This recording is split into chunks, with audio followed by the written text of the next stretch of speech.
Hey, this is Cameron, and welcome to the practice log. Alright, well, we got a lot of stuff to work on today, so let's go ahead and jump into the chair, shall we? Yeah, we're getting back to it. Alright, how you doing today? Hope you're doing alright. It's about 10 o'clock for me right now. I just got back from the gym. You already know. I was pumping iron, hitting the elliptical. It was all pretty good. We got some stuff to do. Bach, Soar Mozart variations. Probably gonna start with the Giuliani because that's what I've been doing. That's actually coming along not too bad. I think I played the Soar last time. I might play the Bach or something. I hear some chatter about people wanting to hear the Adagio again. Maybe I'll play that. We'll see. I don't know. Anyways, we're gonna watch a video today. You know by the title already. I know what I think we're gonna watch. We'll see if it ends up being that. You won't know either way. Okay, let's go ahead and make our way to the piano bench.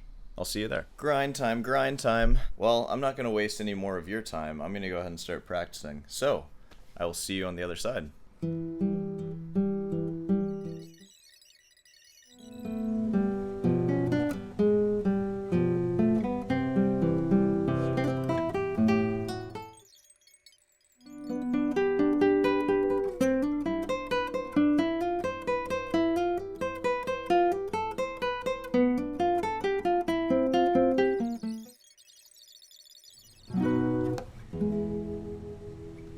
Okay, I think I'm about done for today. Or, well, for this morning. I'm not done today. Let me bring you closer. Hey, so you guys have been waiting long enough for it. I think it's time that I finally play the Giuliani sonata that I've been working on. This is probably like my 6th session that I've opened up with it. So, I'm just working through the first section, like up to the first repeat. I'm kind of taking my time with it, you know. I'm just making excuses. I'm just like, listen, it's not going to be that good. This is going to be amazing. Check this out.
Okay. We're gonna stop it there. I almost made it to the repeat. I think that that's all that you really need to hear. I know that, like, say that this is your first video of mine that you're watching. You're like, wow, like, you know, there were some nice moments there, but that, like, kind of sucked overall. It's a new piece. Watch me play the Bach. That's, like, coming along. Come back to me in, like, a month or two. We'll see where that one's at. I'll probably spend another day solidifying the ending there, because you can see that things kind of fell apart there. And once I have that sort of all, like, at an okay level, I'll probably move on to the next section and just keep doing that. I think there's like 3 or 4 sections in the whole thing. So with working on this, because it's a much easier piece than the other pieces I've been working on, it's making a lot of like flaws really clear, which is good because I find myself focusing on those flaws that I'm finding. Just the general stability of the guitar. I'm finding like when I started this YouTube channel, my guitar was just unstable. Like it must have been, because right now it feels really unstable. Ever since I started using this pad thing here for friction to keep the guitar level, I'm finding like every time I play,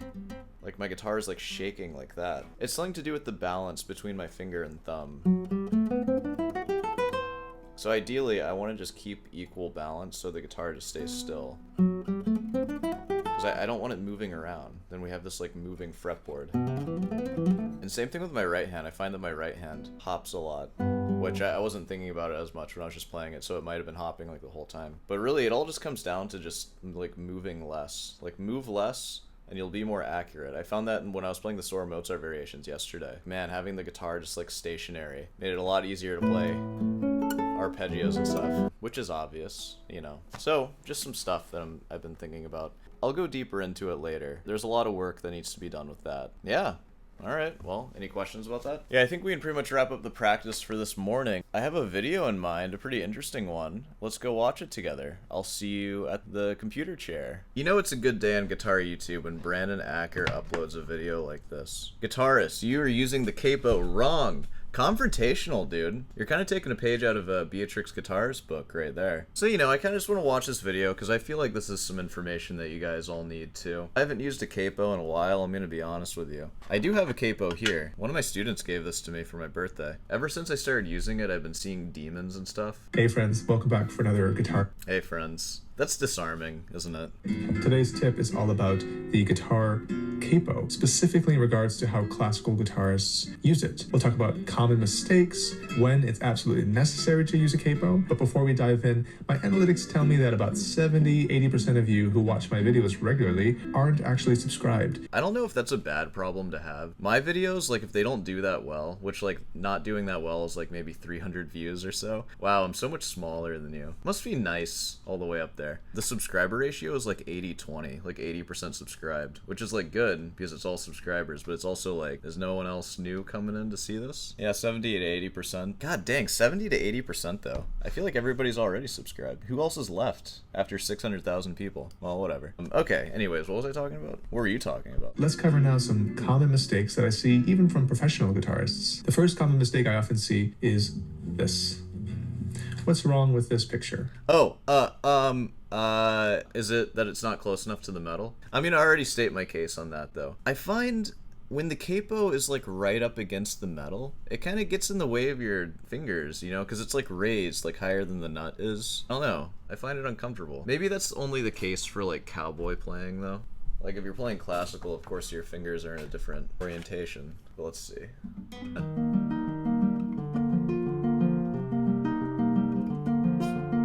By the way, I really like this capo because you don't have to like squeeze it like one of those like grip strength tester things. Man, I can't tell you how many times I've had students where we're just like learning, we're just like using a capo and they get a capo and I just watch them struggle for like minutes just trying to get this capo on their guitar, where like if they end up with that, I'm like fine, whatever, that's fine. And the worst is when they just can't do it and they just like struggle and it's like I can't use this, like I'm not strong enough. And it's like, well, you need to train. I don't stop my students from struggling with the capo. I let them give up eventually. Because what's always really interesting is when they find some sort of mechanical advantage to use, then they figure it out. It's kind of like watching a monkey like eat ants out of an anthill by sticking a stick in it. It's just interesting. Anyways. If you look closely here, the capo is not in the right spot. Yeah, it's on the wrong fret. I thought we were playing landslide. That's where it goes. When you fret a note, it's not that it's all fair game here. The correct place to play a fret inside of a fret is all the way to the right, not on top of the metal,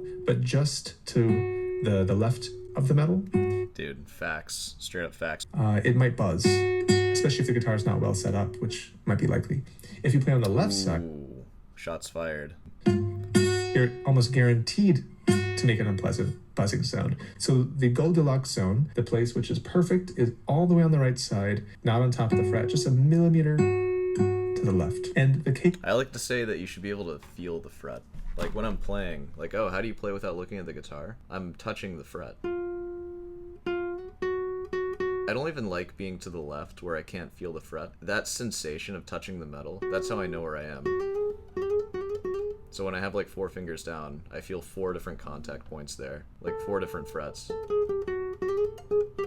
Yeah, man. The exact same rules. So when you put a capo on, let's say I'll put it on fret 2. I want to see you do this now. Where are you going to put that capo? Make sure the capo is as far to the right as possible, not on top of the fret, but just to the left of the fret. That's a real tight fit. All right, man. That's kind of crazy, honestly. If they're really buzzy, try to adjust the placement of the capo a little bit. Move it around and see if you can find a spot, or increase the pressure until the open strings sound as clean as not capoed. By the way, my guitar is tuned down a half step at 4/15 pitch. This is often called Baroque pitch, in case you're wondering. You always got to throw some lute stuff in there, don't you? It's always got to come back to it. Common mistake I see is the following. Tell me what's wrong with this picture. Dude, that capo is ajar. I'll tell you what. Dude, you slap that capo on like it is the last day on Earth. The capo is not... Yeah, even he's like, this is insane. This is not going to work because the lower strings are going to sound good. It's very likely that the top strings, which are slanted on the left side of the fret, are going to splat. It's kind of an effect, though.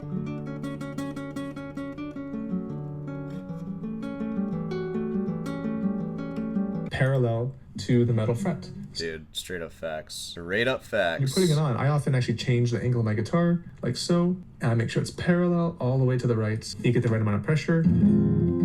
Test with some chords. Yeah.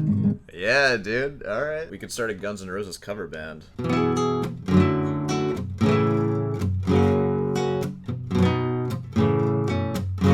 If everything sounds good, you're good. If everything sounds good, you're a good person. Remember that. If you sound bad, you're a bad person. That's why you practice. Recheck their tuning once they capo. Because we are stopping the strings at a point further down the string rather than the nut, it's very likely that because of the placement of the capo, even though we try to make it parallel and as far to the right as possible, that we might find our strings are slightly out of tune. So once you do put the capo on the guitar, do check your tuning again with some chords. And try to do it like that. That's a sick painting.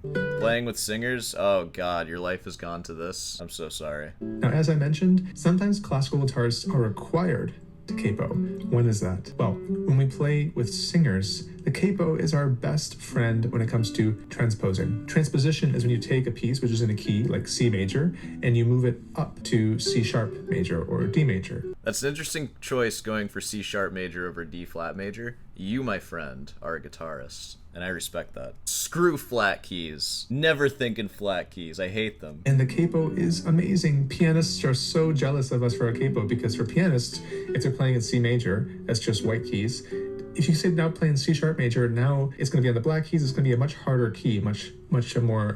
Actually, completely disagree with that. Oh my god, dare I go over to the piano? Hey, this is editing Cameron. Man, when I'm making these videos, like, I sometimes just don't explain anything that I'm thinking. I just expect you to know everything that I am thinking. I am saying that C major is a bad key on piano because it's all white keys. And it's hard to know where you are because it's all white keys. There's no, like, reference with the black keys. And I'm saying that keys like D flat are really nice because you can feel the groups of 3 and 2, and you just know where you are based on feeling. I think it was Chopin who said something like B major is, like, the most natural key, because your hands just kind of fall to it. This is something that my mom used to get on to me about a lot when I was like a teenager. I just argue and argue and I can't help myself. So I'm sorry, but here I am doing it again. Putting it on display for everyone. Here you are, me arguing C major is a bad key. And if there are any pianists listening, they'll probably agree with me that C major is like the worst key to play in. All right, editing Cameron out. Does this thing work? Oh yeah, it works, sweet. C major, just as a key, sucks on piano. Sure, you have like... Like, you have your scales, right? But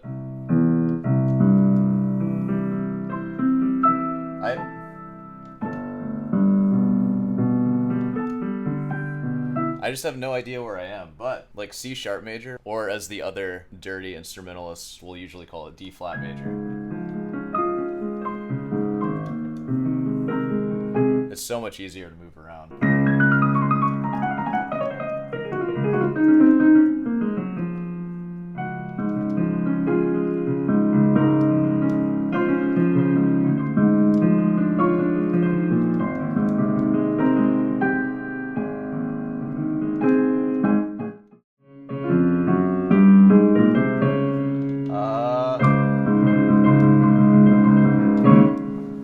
So, I don't know, my point is D flat major, freaking dope key on piano, and probably every other instrument. Let's get out of here. Let's go back to the video. Brandon, I can't believe you just made me play piano for like 35 minutes. What a waste of time. Back to this video. Oh my god. Basic campfire chords. Campfire chords. The same thing in C sharp major. All I have to do is capo the first fret and play the exact same thing. So easy. I wonder if there'll be any comments about the C sharp major thing. I'll leave one if there's not. A full CD of Schubert songs. Franz Schubert is one of my absolute favorite composers. Whoa, dude, looking like Men in Black over here. Oh my god. Looking sharp, fellas. Nice. People don't know that Schubert actually published dozens of his famous Lieder, German songs, originally for guitar and voice before publishing them for the piano and voice versions, which people know and love. Before his fingers fell off from the syphilis. Looks like it's starting to take form there. So I did a whole CD of Schubert songs. It's called A Wanderer's Guitar. You can find a link in my description under CDs where you can download it if you're interested. And on that CD, it was absolutely essential to have a capo to move songs around to fit the singer's voice. The baritone on the CD, Brian de Rijk, who's a wonderful human being and singer. Keep in mind, he is only a wonderful human being because he is talented and can sing as Schubert well. That's what I want to make clear about this video. If you're not good at music, you're not a good person. So that's it for today's video. Go forth and use your capo wisely. Please do subscribe to my channel. Done and done, my friend. Oh, there's still a lot more video to get into. Hold on. Help. Alright, let's check out these comments. There's 115 of them after one day. Wow. I love it when I get notified that he's posted. Dude, same. That's why I smashed the bell. When checking the tuning, instead of adjusting the tuning pegs, you can pull on strings either behind or in front of the capo to raise or lower the pitch. When done that way, your guitar will still be perfectly in tune. No, it won't. That's not gonna last. What are you, crazy? I'm not gonna start a Taylor Swift song and tune my guitar by tugging on the strings. That's nuts. One more thing. Buy a classical guitar capo, not a steel string guitar capo. Shut up, gatekeeper. You have no idea what you're talking about. They're all the same. Unless they're not. I know nothing about it. I don't know. I'm not sure if this is intentional, but I feel that the pacing of this video is a bit faster than your other guitar tip video. That was a pretty fast-paced capo video. I need to put that thing at half speed. My guitar professor at Berkeley told me years ago that capos were for lazy guitar players. Haven't touched one since. Yeah, it was your guitar professor at Berkeley. That might give you some insight there. Yeah, that's such a common guitar notion. Like, capo, it's like cheating. Of course, for classical music, that's just completely, like, just irrelevant. Like he just explained. The open strings of the guitar is such a magical place, and you lose so much. Like, even if you're just playing like Taylor Swift or something, there's just little things like in the actual chord changes, like really the eighth note of each chord change. It's pretty common to have the open strings ring out, and it creates movement. It's almost like you're playing a piano going like da da da.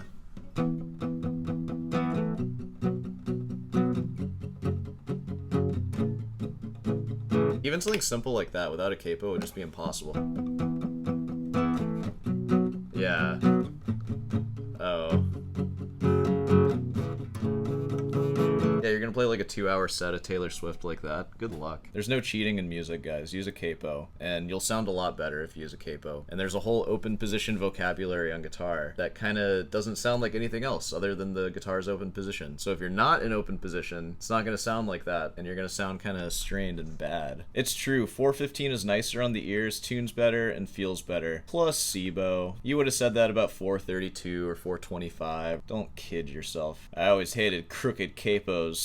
Some pros angle the capo a little bit so it doesn't get in the way. It doesn't seem to adversely affect tone. Yeah, do some pros do that? Amateurs don't do that. They have straight capos all the time. Once you get into the pros, though, you start needing that little tilt. Ooh, this is actually a good question. Does it matter which way the capo is facing? Brandon answered this one. I don't think so. It just depends if, yeah, alright. I say it needs to be facing down. And if you don't do that, you're a bad person. You know the deal. Tell us more about Baroque A 415 tuning. Dude, that is chum to the sharks. When you start talking about alternative tuning like that, people love that, man. Post in the comments. I have a bunch of you 432 people. You guys sometimes rear your head. I mean, the thing is, if you just said that you like how it sounds more, then I would get that. But you gotta throw in some, like, spiritual angle. You lose me there.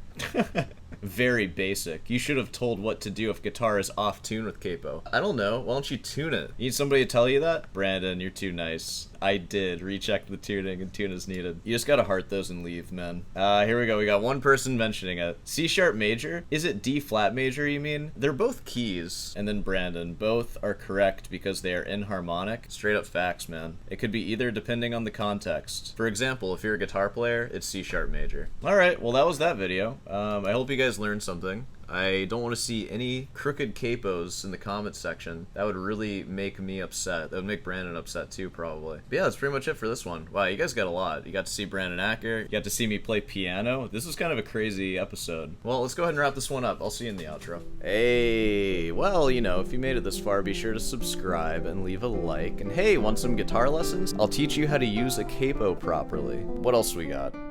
Comment questions, feel free to leave those, of course. That's always welcome. I'll answer them in the chair at some point. You can make them about anything. Having relationship issues, I'll talk about that for a while. It can also be guitar questions, I guess. I don't know. I've been filming for a while today.